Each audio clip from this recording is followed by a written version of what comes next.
everybody. We are Live Better, Live Solar. Did you all know that if 5% of total rooftop potential in the San Fernando Valley was realized, it would eliminate 206,304 metric tons of CO2 pollution per year? And if we're talking jobs like our President D. Trump, it would create 4,836 jobs. This is according to the UCLA Luskin School of Public Affairs, dated 2013. So, I'm Carlos, and these are my group members, Debbie, David, and Alexis. The four of us are excited to present to you all today a topic that should be important to us all. Live better, live solar. In association with Grid Alternatives. Thanks, Alexis. So, resources and organizations in the greater Los Angeles area that focus on clean and affordable energy exist for low-income communities. They exist and they are eager to help. Low-income communities can benefit from solar energy the most because it not only cuts financial billing of power, but it also improves environmental qualities within the area, especially in the San Fernando Valley. Many communities are not aware that they can receive solar power in their homes. We will be talking about this later on and how to access that. But David, so what are we here to talk about today? Thanks, Carlos. We will discuss the harm of CO2 emissions in the Los Angeles area, solar energy as a stepping stone for cleaner energy, and solar energy's easy accessibility for everyone in their community. Now I will pass it back to Carlos, who will further explain that issue. All right, so back to me. We've all heard about California and how California is the leader in sustainable energy, the leader in environmental regulations. Michael Minshak states that California is known nationally as a leader in environmental protection. We currently see Jerry Brown in the news advocating for environmental protections against our current presidential administration. Kara Horwitz of the UCLA Environmental Law says that California will undoubtedly test the limits of what is possible for a state to do. As of September 28, Jerry Brown signed sweeping legislation to combat climate change. And if you were to do your general research, you would find anywhere that California is seen as the green leader. So why is this relevant? Why are we all here today?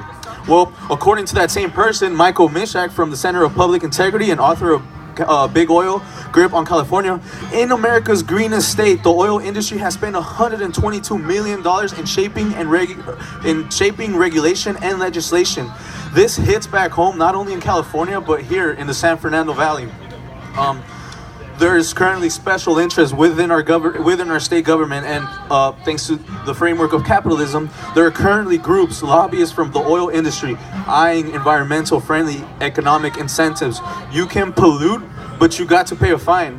That sounds great economically, right? Well, that stance hurts us all, not only in the state of California, but right here in the San Fernando Valley. If you all don't know, California is one of the top 3 states that is oil intensive. Jerry Brown has said it himself. I don't think it's responsible to let third world countries do all the oil production so that Californians can drive around in hybrids. We have to do our part as well. As appealing and as reasonable this argument sounds, it essentially affects all of us as a whole, because that's not the stance we should be taking. It would be an understatement to say that Jerry Brown isn't being bombarded with letters from oil tycoons. So what essentially is going on is that these lobbyists, these oil companies are coming in. They're advocating to your legislators. They're advocating to your Senate representatives. They're asking for economic incentives that benefit them and leave us with the short end of the stick. They are currently taking out your senators, your legislators to dinner with the money that they have, because they are oil companies.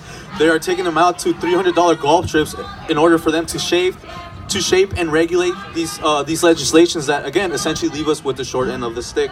What happens now? This has essentially allowed companies to come in and tap into our standing reserves.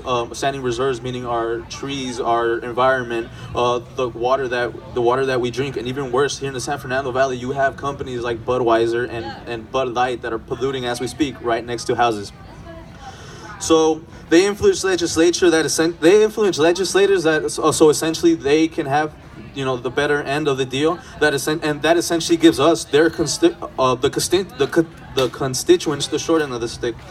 Um, so, what does this mean? This means that Solar City, you know, I feel like we've all heard more of Solar City than we've heard of grid alternatives. With that being said, we hear about Solar City more because Solar City charges for solar panels, which is why, with that being said, sustainability and solar energy is seen as a luxury.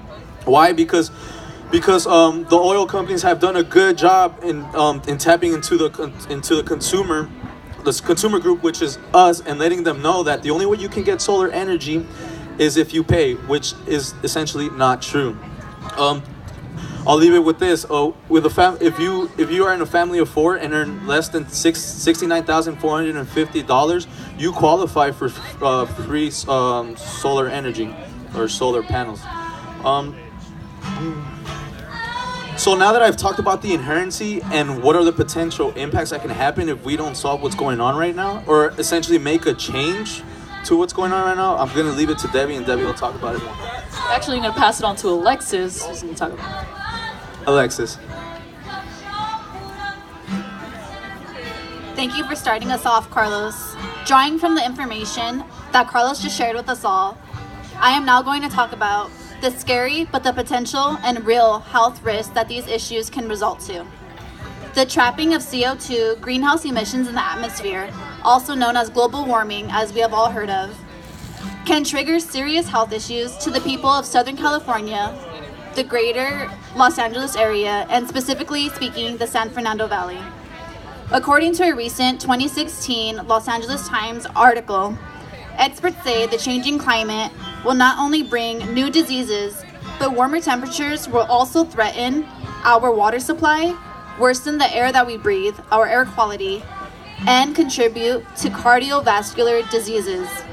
Not to mention, it will also increase the number of deaths due to extreme heat conditions. By 2050, the Los Angeles area is expected to be warmer by 5 degrees on average, creating more smog in the air, which in turn leads to more asthma and can spike heart attacks in our population. Although the state of California is one of the most influential when it comes to setting the pace for cleaner energy initiatives, we are not doing as much as we can to solve the problem, especially in the communities that we live in. If nothing further is done to control greenhouse emissions, according to experts, the number of days exceeding 95 degrees Fahrenheit here in the Los Angeles County will triple or even quadruple in size. So what does that mean to us, and why should it matter?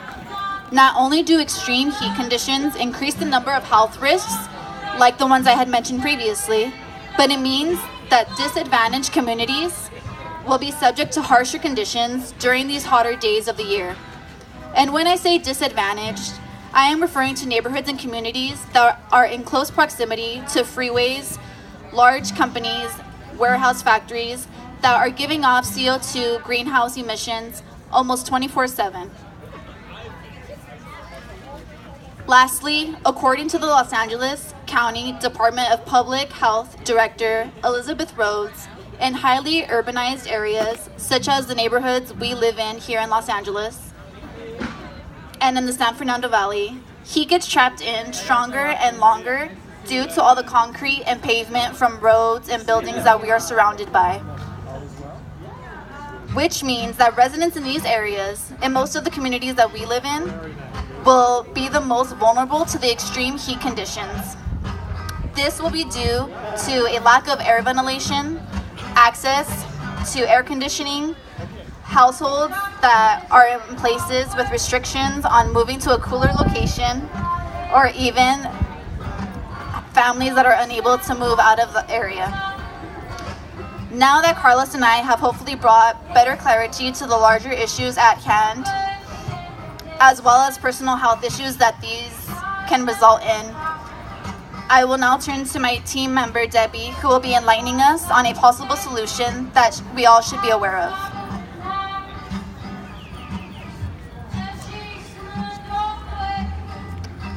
thank you, Alexis, for informing us of the harmful effects of CO2 emissions in the air. And now this is where we bring in the solution of solar power. Solar power is a stepping stone to help prevent future CO2 emissions, future CO2 and greenhouse emissions that are in the environment. According to Alternative Energy in the Benefits of Solar Power infographic, solar power is the third most important renewable source in terms of globally installed capacity. Now, if you didn't already know, solar means, sun, so the sun is being used as energy to power our everyday lives, like running the air conditioning, watching TV, washing the dishes, and anything that uses electricity. The Solar Resource Guide states that solar power reduces carbon footprint without having to burn fossil fuels. The Solar Resource Guide also includes 7 benefits that solar power has to offer. The first benefit is that it is a renewable source. So again, it uses the sun to provide energy, and since the sun gives off its own energy, it can be used over and over again without depletion. The second benefit is that it creates no pollution. And as Alexis mentioned before, that burning oil to create energy releases the harmful gases. And again, the sun, since it has its own energy, doesn't release any of these harmful gases into the air. And unfortunately, the electricity that we use in our homes are responsible for more than 1/3 of the US global warming emissions. The third benefit is that the sun can power the world. Again, Alternative Energy states 1 hour of energy equals 1 year of power for global population. Imagine that 1 hour of the energy that is being used in these solar panels gives 1 year of power for all of us in the population. So it's up to us to decrease the use of electricity that gives off these emit these bad gases. The fourth benefit is that it improves public health. Now, again, as Alexis mentioned, that these CO2 emissions, they link to cancer, heart attacks, brain damage, and breathing problems. Now, these solar power, these solar energy, they replace these fossil fuels and can reduce premature mortality and overall pollution. The fifth benefit is that it protects natural resources. So fossil fuel production, like hydraulic fracking, which stimulates wells drilled into the foundations that contain oil and gas, require water. And since it has oil and gas, it pollutes the water. So you're welcome, water. The sun doesn't need you to emit energy. The sixth benefit is that it works during the drought or heat wave. And we just previously went through a drought, so it's really helpful for us. The coal, natural gas, nuclear power, they need to use large amounts of water for cooling, to give us like running air conditioning when it's hot. So again, the sun doesn't require water to generate electricity in these solar panels. The seventh benefit and last is that it creates jobs in clean energy. Now, creating solar energy, requires more labor. It's more labor intensive, which requires more employees. And solar installation, manufacturing, and sales, they provide more jobs, which is what Grid Alternatives, the organization that we worked with, they emphasize that. So solar power sure does offer a plethora of environmental benefits and also offers financial benefits as well. So here to make us feel better about the cost of solar panels is my friend David. David. Thank you, Debbie. As Debbie stated, and the rest of my group, wow, really that bad? Solar is not just seen as a luxury, but as a resource that benefits everyone.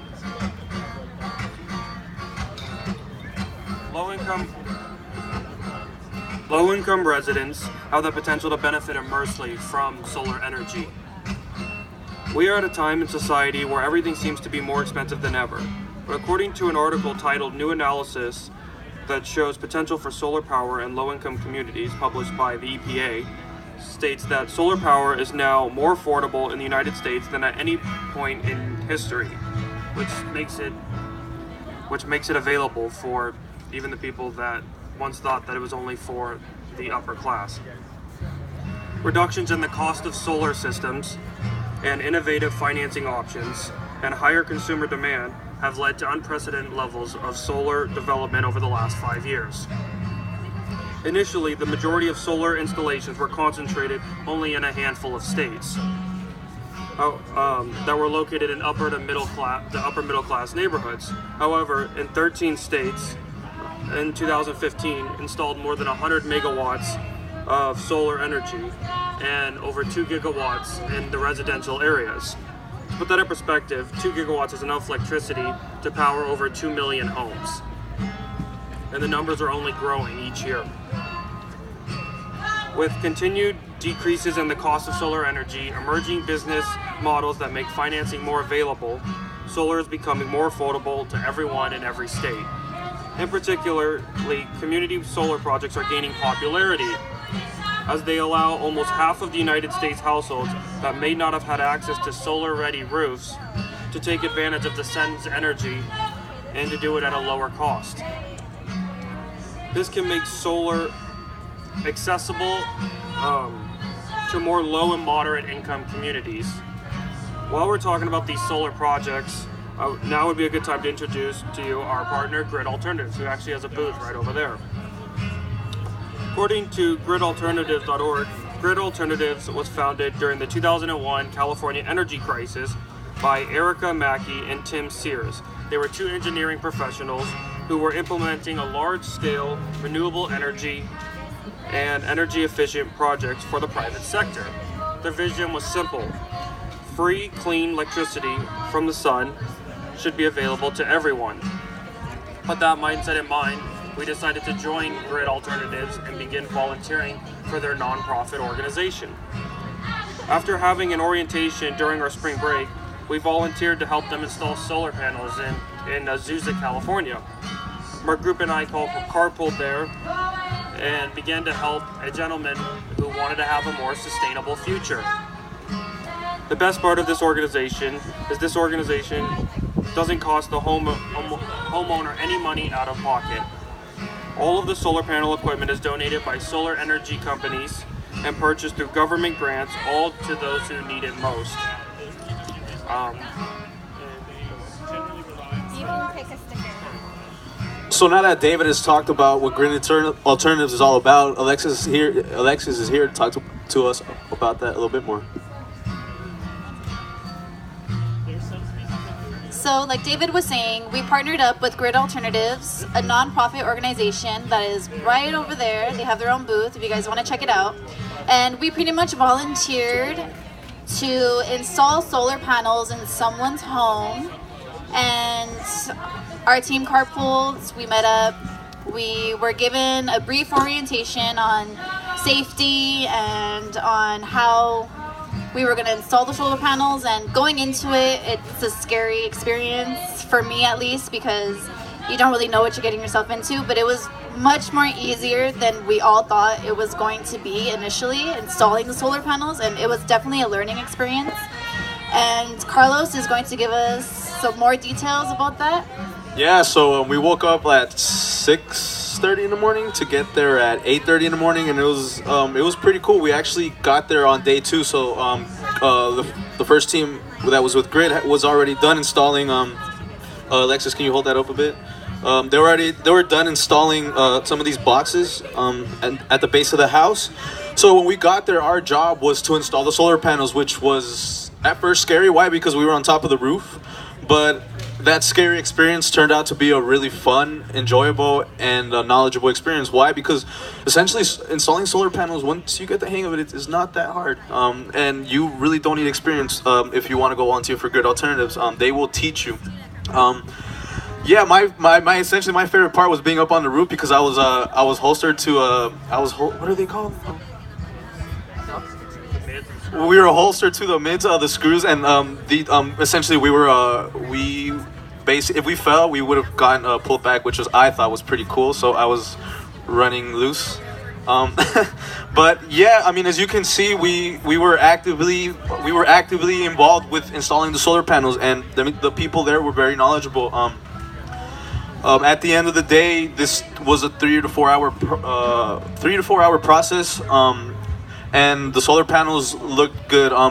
There was a time where we were doing it wrong. So one thing that I really liked about was that even though Grid Alternatives is a nonprofit and it's a volunteer organization, they took the effort to correct that mistake. They were very professional about it, and they said, "No, this doesn't look right. We want it to look like this," because it makes one cohesive piece. So we went back up to the roof and we did it essentially the right and the cleaner way, which I thought was really cool, because even though we're volunteering, the quality in the work we had was awesome. That was my experience. I'm gonna pass it on to David, and he's gonna talk. Debbie, and she's gonna talk about her experience. Yeah, so just to go off with what Alexis and Carlos were saying, that we didn't really know what to expect when we first got there.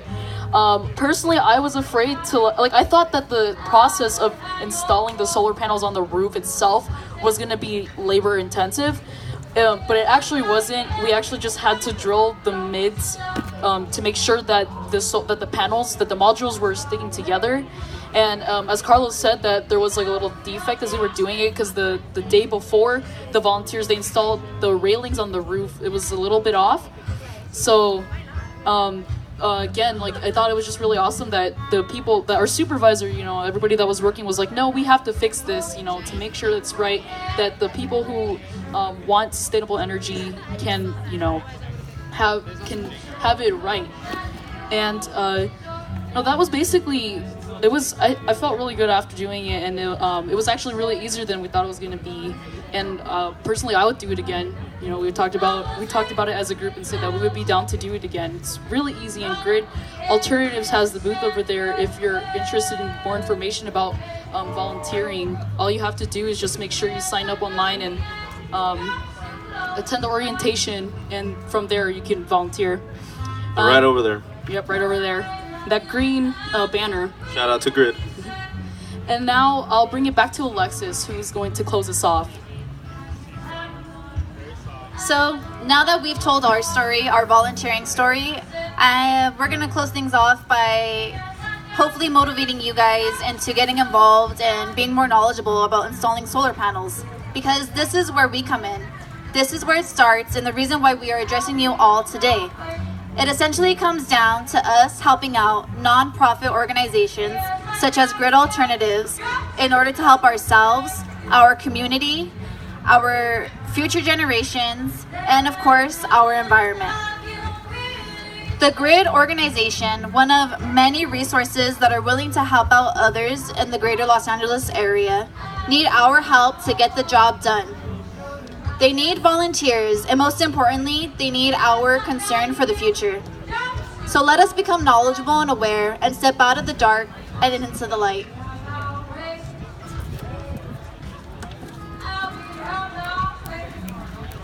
When we think bilateral, not only do we think of ourselves, but the people that are around us, the people that will be around us soon, those who aren't born yet.